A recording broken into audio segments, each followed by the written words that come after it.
Veliki pozdrav svima, ja sam Sarpi, vi ste na kanalu Sarpi TV. I evo, nabavio sam konačno i ja S24 Ultra telefon. Bilo bi glupo da ova godina prođe, a da nisam uradio recenziju nijednog Galaxija S24 iz ove godine. Tražio sam S24, pošto volim te manje dimenzije. Evo ga moj S23. Znam da ovaj telefon najvjerojatnije neću zadržati i koristiti kao svoj. Evo da se nalažemo, navikao sam na ove manje kompaktnije telefone, pogledajte tu razliku S23 i S24 Ultra, ali morao sam da ga nabavim i zbog sebe i zbog vas, da ga malo istestiram, da napravim neku brzinsku recenziju ovog telefona, da se zahvalim pre svega mom prijatelju Gagi koji mi je vrlo povoljno prodao ovaj telefon, čak mi je dao na poklon i ovu ovako sjajnu fancy maskicu. Evo ovako, teo sam vam pokažem kako se povezuju Samsung telefoni vrlo lagano. Evo, ja sam ga sad upalio i sada ću da kliknem ovde start. Kliknut ću ovo agree, da se slažem i da vidim šta će da izađe na mom S23 telefonu. Pogledajte, S23 je odmah video Samsung, bez problema, mada i kada sam podešavao Nord 4, moj S23 je isto video Nord 4, tako da je povezivost kod Samsunga, to ja stalno što pričam, to mnogi ljudi ne znaju, vi koji ne koristite Samsung. Pogledajte, šta ću da uradim, znači ovdje imam opciju da podesim, evo na S23 piše ovako setup Galaxy S24 Ultra, znači odmah mi nudi da podesim ovaj telefon, znači on ga je prepoznao i vjerojatno pretpostavlja da je moj. I sad ću da kažem, ovako kliknem setup, to jest podesi. I ovdje na S24 Ultra, znači ovo prvo Galaxy ili neki drugi Android uređaj, da li je iPhone ili iPad, ili manuelno da podesim. Znači ja ću kliknuti ovo gore prvo. I šta će da se desi? Pokazat će mi ovako QR kod. Kaže ovdje da uključim Bluetooth. Znači idemo ovako continue. Ne znam da će on automatski da uključi Bluetooth ili moram ja sam. Uključio ga je on. I evo, pali se skener. I ja ću da skeniram odmah ovaj QR kod. I evo, pogledajte. Oni će odmah da se povežu i pitat će me šta da prebacim. Ja naravno prebacit ću sva podešavanja na telefonu, ne želim da prebacujem na primjer slike i video zapise, a i to može. Znači evo, oni se sad povezuju i onda će mi ponuditi šta želim da prebacim i to će trajati, nadam se, vrlo kratko. Tako da to kod Samsunga super ide, mada sam vam rekao kada sam testirao i palio prvi put Nord 4, njega je Samsung isto tako video i vrlo brzo su oni odradili ovo povezivanje i prebacivanje sva podešavanja sa jednog na drugi telefon. Evo, samo sačekat ćemo. Evo, pogledajte koliko brzo to ide, sad traži da verifikujem da sam to ja. Evo, na trenutak sam morao da stavim pauzu da ne vidite baš moj password ili ti lozinku. Šta kaže dalje? Da se konektuje na mobilnu mrežu, a ja nisam ubacio još karticu, tako da ćemo to da preskočimo. Znači idemo ovo podesi kasnije u podešavanjima. Znači sad on pita ovako šta hoću da prebacim, znači da kopiram podatke sa jednog na drugi telefon, idemo ovako next i idemo opet next i da dozvolim ovaj smart switch. Znači idemo allow. I sad, on pita da li hoćemo preko bežične mreže ili putem kabla. Mrzim je sad da tražim kabel, zašto u stvari da ne? Evo imam kabel ovdje, pa ću da spojim kablov, što bi me mrzelo. Evo, spojit ću ovako Samsungov kabel, i jedan i drugi telefon. Evo, S23 i S24 Ultra sa kablom. I reći ću ovako, kabel. I sad kaže ovako, aha, kaže sad da uključim, ajde sad ćemo da uključimo, kada mi je on rekao,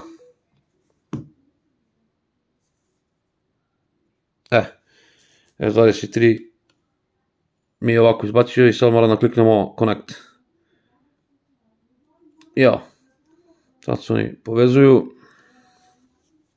jedan sa drugim. Znači, vrlo brzo to ide.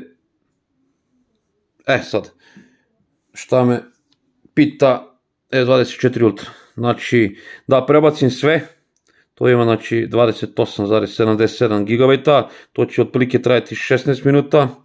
Samo pozivi, kontakti i poruke ili custom, znači da ja sam odaberem šta da prebaci, a šta da ne prebaci. Ja ću ovako da kliknem, neka bude sve. Tako da i Viber i Whatsapp može opušteno. Neka odradi sve, komplet. Sutra ne radim, tako da ću pozabaviti se sa sutrašnjim danom malo vezano za fotografije, testove itd. I vidjet ću da nosim ovaj telefon bar par dana. Ne bi bilo pošteno da ovaj telefon ne nosim kao privatni, znači prebacit ću obe moje SIM kartice u S24 Ultra čim završi ovo podešavanja, tako da od večeras ovaj telefon S24 koristim kao moj primarni telefon i vidjet ću da vrlo brzo odradim realnu recenziju ovog telefona. Tako da, znači sad me pita da stavim PIN, Face Unlock, otisak prsta, to ću ja kasnije da uradim, to ja uglavnom ne koristim, uglavnom ubacim samo zbog pokazivanja u samim recenzijama, inače ja moje telefone ne zaključujem, nemam šta da krijem od bilo koga, tako da eto, to uvek koristim čisto zbog recenzije da vama pokažem kako radi čitač otiska prsta, kako radi Face Unlock, inače ja to ne koristim apsolutno nikad. Evo, prihvatit ćemo to sve. I zanimljivo, što meni, na primjer, ja jako sam odabrao engleski jezik, meni ovo sad piše na srpskom, baš zanimljivo. Evo, pogledajte, srpski jezik i iako je odabran engleski jezik na samom početku podešavanja telefona.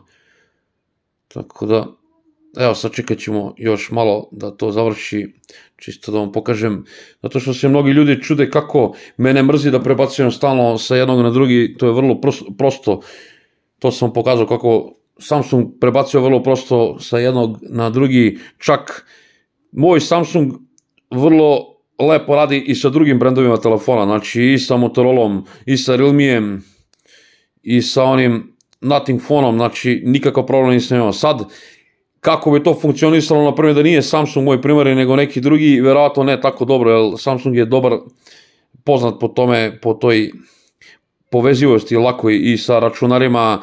Ja stvarno nemam nikakav problem, na primjer kad povezujem moj Samsung sa mojim laptopom. Znači ja jednom sam samo dao dozvolu i ja ne moram stalno kao kod svakog telefona, pošto je uglavnom svuda po defaultu punjenje telefona i onda moram da spustim ovde notifikacijski centar, da dam stalno dozvolu, na primjer, za prebacivanje podataka, slika, uglavnom za prebacivanje slika i video zapisa, to moram, ja mislim, skoro na svakom telefonu da odradim sve na Samsungu. Tako da, eto, to je jedan od razloga zašto stvarno Samsung ja koristim kao svoj primarni telefon i to već duže vreme. Evo, pogledajte, znači on meni sad traži da ubacim svoj Samsung account, stavit ću tu čas pauzu da ne vidite to. Evo, kada sam ubacio password, znači traži mi da ubacim i kod. I evo, on je kaže da je završio, znači čim sam ubacio taj kod, pogledajte ovo. Znači koliko dugo traja video, znači ajde, računajte par sekundi duže to što sam ubacio lozinke. Evo, ako malo se zbunio S24 Ultra, pogledajte ovo. To jest, nije se zbunio, moja greška. On sad sa interneta skida i instalira te aplikacije, radim sinhronizaciju i podešava sam telefon. Tako da, eto, sad čekat ćemo još to neko vreme. Stavit ću pauzu pa ću da vam pokažem kad završi. Evo, prošlo je tačno 5 minuta, baš sam pratio, on polako podešava, to jest polako, mislim, ja imam dva naloga, dva Gmail naloga, imam dve SIM kartice, imam dosta nekih aplikacija koje ja koristim, neke su aplikacije sa trećeg strana, ne sa Play Store-a, tako da verovatno ću to morati da ubacim posebno. on bukvalno podešava meni sve, onako kako je raspored na mom S23, tako će biti na S24, znači pretpostavljam da je to za 5 minuta gotovo, znači otprilike neka bude 10 do 15 minuta, sve ukupno 20 minuta, znači šta, ja sam morao samo da ubacim svoje e-mail adrese, to jest ne e-mail adrese, nego jednostavno lozinke za 2 e-mail adrese, Samsung nalog koji već imam. Ako vi ne koristite Samsung nalog, onda jednostavno ubacite samo e-mail adresu. Ako koristite jedan nalog, to će mnogo brže da vam ide nego meni. Znači, bukvalno onako kako sam ja podesio, on meni podešava, tako da ne bi duže trajao ovaj video. Eto, pokazao sam kako ja podešam svoj novi Samsung telefon, a jednostavno na tom principu podešavam sve druge telefone koje god nabavim za recenziju. Tako da sve zavisnosti od brzine i jačine telefona i da li to ide putem kabla ili putem bežične mreže, kod nekih modela koji imaju slabije procesore, manje rama, to duže traje, ali evo, pokazao sam vam bez laži i prevare kako to ide sa S23 na S24 Ultra, da ne čekamo više. U principu kad se završi bit će podešeno i pozadina i sve onako kako sam ja namestio, svaki widget, sve treba da bude onako da bukvalno kad prebacim kartice iz jednog u drugi odmah koristim moj telefon kao da sam ga koristio do ovog prebacivanja. Ako sam nekom pomogao ili ako neko nije znao ovog, a znam da dosta ljudi ne znaju ovo, neka lupe like, neka komentarišu, neka podele ovaj video. Vidimo se u nekom od sljedećih videa. Puno pozdrava od Carpija.